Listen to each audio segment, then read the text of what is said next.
El arte de la guerra es sin mayor duda una de las mejores obras escritas de estrategia militar de todos los tiempos. Esta obra, de más de 2500 años, ha servido de inspiración a muchos emperadores, gobernantes y militares, y es más, se ha extendido al ámbito de los negocios.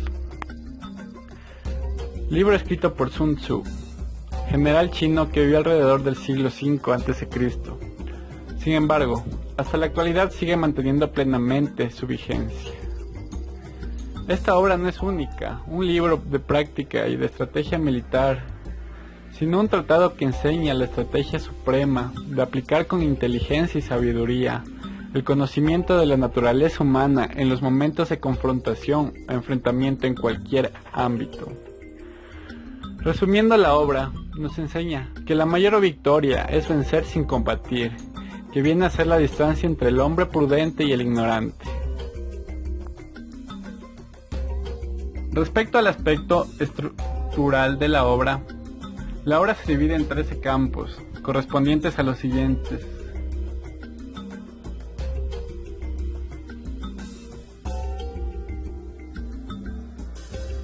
Capítulo 1. Aproximaciones. Capítulo 2. La dirección de la guerra. Capítulo 3. La estrategia ofensiva. Capítulo 4. Disposiciones. Capítulo 5. Energía. Capítulo 6. Puntos débiles y puntos fuertes. Capítulo 7. Maniobra. Capítulo 8. Las 9 variables. Capítulo 9. Marchas. Capítulo 10. El terreno. Capítulo 11. Las 9 clases de terreno. Capítulo 12. El ataque por el fuego. Y capítulo 13. La utilización de los agentes secretos. Aproximación. Sun Tzu dice: la guerra es de vital importancia para el Estado. El dominio de la vida o de la muerte, el camino a la supervivencia o a la pérdida del imperio es forzoso, así que hay que manejarla bien. No reflexionar o analizar seriamente sobre qué es lo más querido por nosotros es una prueba culpable de la indiferencia de la realidad. Por eso existen 5 factores fundamentales: la afluencia moral o la doctrina, las condiciones meteorológicas, el terreno, la autoridad o mando y finalmente la disciplina.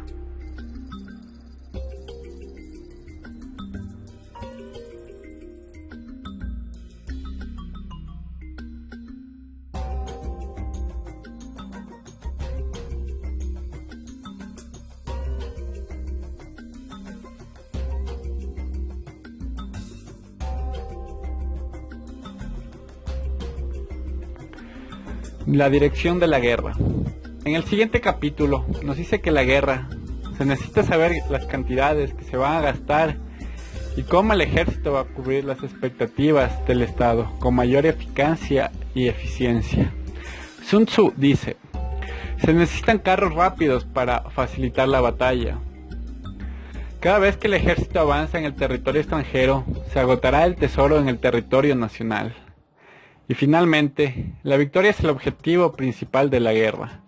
Si tarda demasiado en llegar, las armas se embotan y la moral decae.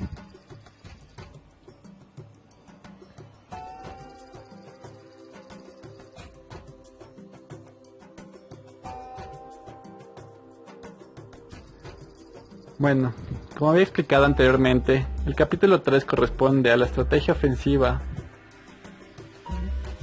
En esta parte es el avance teniendo en cuenta toda la información necesaria del enemigo. Generalmente la guerra, la mejor política es la de tomar un estado intacto, no fomentar el asesinato. Es mejor capturar el ejército enemigo que destruirlo. Debes combatir la estrategia del enemigo. El que sobresale en las victorias sobre sus enemigos triunfa, antes el que amenaza de estos se concrete. Combatir sus planes es el principio. Y finalmente, no permitas que tus enemigos se unan. Si un enemigo tiene aliados es fuerte, y si no las tiene, su posición es débil.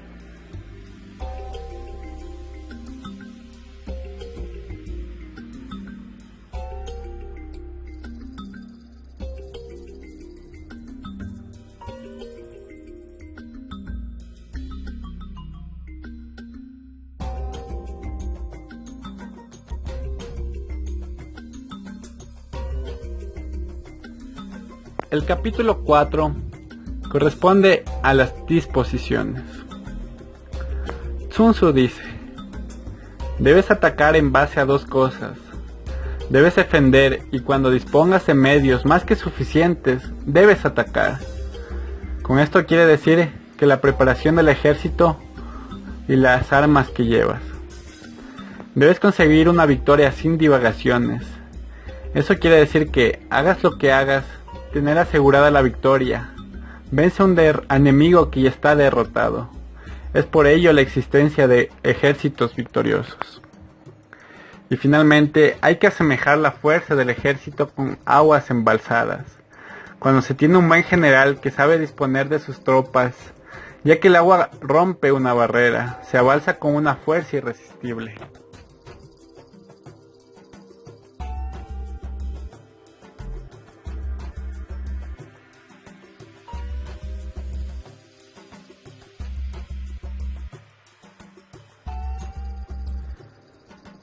Energía. En este capítulo, Sun Tzu nos hace referencia a la autoridad de un general en cuestión a la organización. Se tiene que confiar en un general para que pueda mandar todo un ejército, y debe tener las agallas y un rango de confianza alto para que se pueda creer en todo lo que se dice. Sun Tzu dijo: no es posible mandar a toda una agrupación como si se tratara de un pequeño grupo de individuos. Se tiene que tener fuerza de mando para que toda la población pueda atender tus órdenes, y un general debe estar consciente de que solo se dirige a una sola persona. Más bien, se dirige a una gran asociación, siempre con respeto y guardando jerarquías.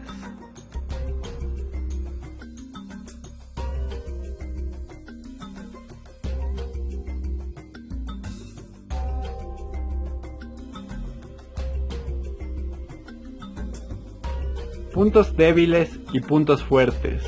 Aquí Sun Tzu nos trata lo que un ejército tiene que hacer para ganar ventaja sobre el enemigo. Así tendrá para alcanzar la victoria. La victoria es lo que el ejército quiere. Sun Tzu nos habla de los siguientes puntos.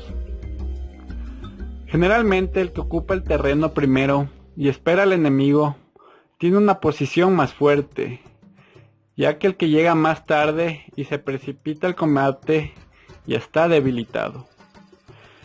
Tiene que ser más sabio para poder cambiar el rumbo de los enemigos. Por ejemplo, cuando un gato está enfrente de una ratonera, 10.000 ratones no se atreverán a salir. Así, cuando el enemigo esté en posición más fuerte, has de saber mermarlo. Cuando está bien nutrido, hazle pasar hambre. Trasládale rápidamente donde no te espere. Atacar un punto donde el enemigo no proteja.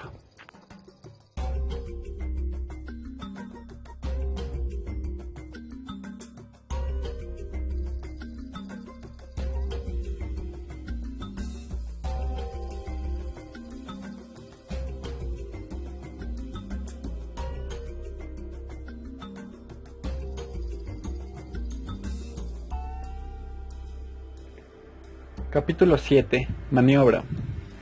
Es de suma importancia la disciplina interna del ejército, ya que sin una buena armonía entre los integrantes no se puede llevar a la guerra. Debes conocer el terreno a recorrer, con el objetivo de saber la ubicación de ríos y montañas, para no dudar cada vez que tengas que llevar carretas o equipo básico para los soldados, y saber por dónde pasar los vastos caminos de la naturaleza. Debe ser rápido como el viento, majestuoso como el bosque, en la incursión y el pillaje semejante al fuego, en los altos incomible como la montaña, insondable como las nubes, desplázate como el rayo.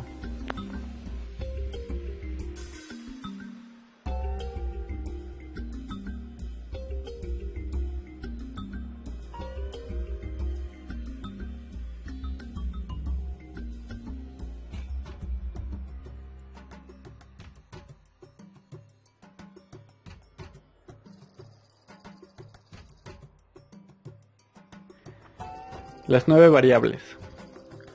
Un general nunca se debe olvidar su deber ante el Estado, y por ello, Sun Tzu nos dice en el capítulo de las 9 variables otros aspectos que un general debe tomar en cuenta en el arte de la guerra, así como es el terreno que debe utilizar y lo que no debería ser un comandante para ser respetado por su ejército y no ser calumniado por su enemigo.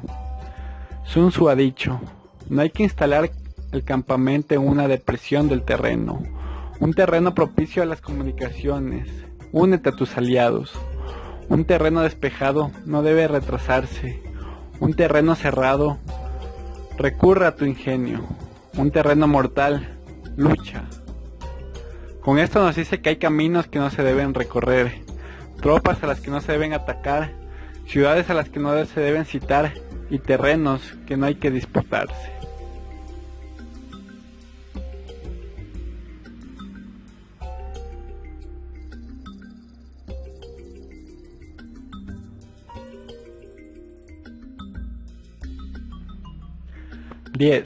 El terreno. El terreno es donde el ejército va a desplegar sus conocimientos de la guerra, su fuerza y coraje. Por ello, es muy importante estudiarlo y tenerlo en cuenta. La desventaja o ventaja en la que nos encontramos ante el enemigo. Es el lugar de la vida o de la muerte. Es la lucha constante por alcanzar la victoria.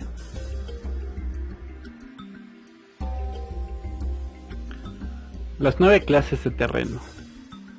La primitiva disposición de este capítulo deja mucho que desear. Muchos versículos no se encuentran en el contexto apropiado, otros se repiten. Probablemente se trata de comentarios que se han deslizado en el texto. Sin embargo, Sun Tzu nos comenta sobre algunos de los terrenos. Atendiendo a la utilización de las tropas, el terreno puede ser clasificado en terrenos de dispersión, terrenos fronterizos, terrenos clave, terrenos de comunicación, terrenos de convergencia, terrenos hostiles y terrenos difíciles.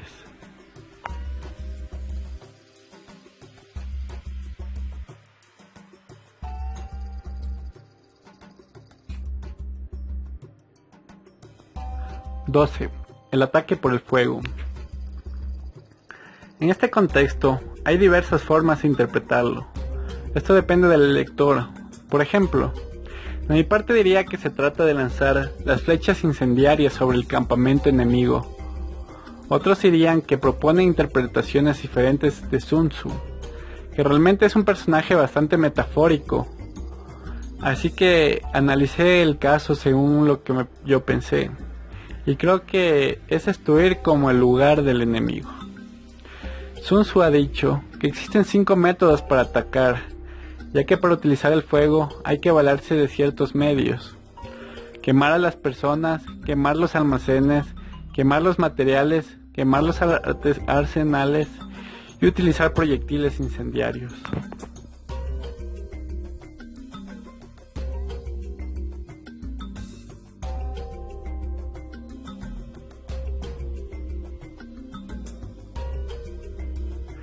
Bueno, el capítulo final corresponde a la utilización de los agentes secretos. No hay un lugar donde no se haya utilizado el espionaje. Es una parte esencial en el arte de la guerra, y que todo capitán también debe tener una habilidad para esto, ya que le interesa conocer cada movimiento de su enemigo. Debe tener aliados en la parte enemiga para que le informen todos los planes de su contrincante. Bueno, como conclusión, en esta época todavía avanzada se cree que la solución es la violencia. Es por eso que existe este libro, y no porque hable de la guerra, sino como se explicó en un principio, es saber utilizar con sabiduría e inteligencia, racionalidad, y no simplemente fuerza bruta. Porque hoy en día la filosofía del arte de la guerra ha sido más allá de lo militar, sino también se puede aplicar en deportes, negocios, diplomacia y comportamiento personal. Como se explicó anteriormente, no es necesario utilizar la violencia para ganar una guerra. Simplemente la guerra se gana con astucia y dominio. Bueno, muchas gracias.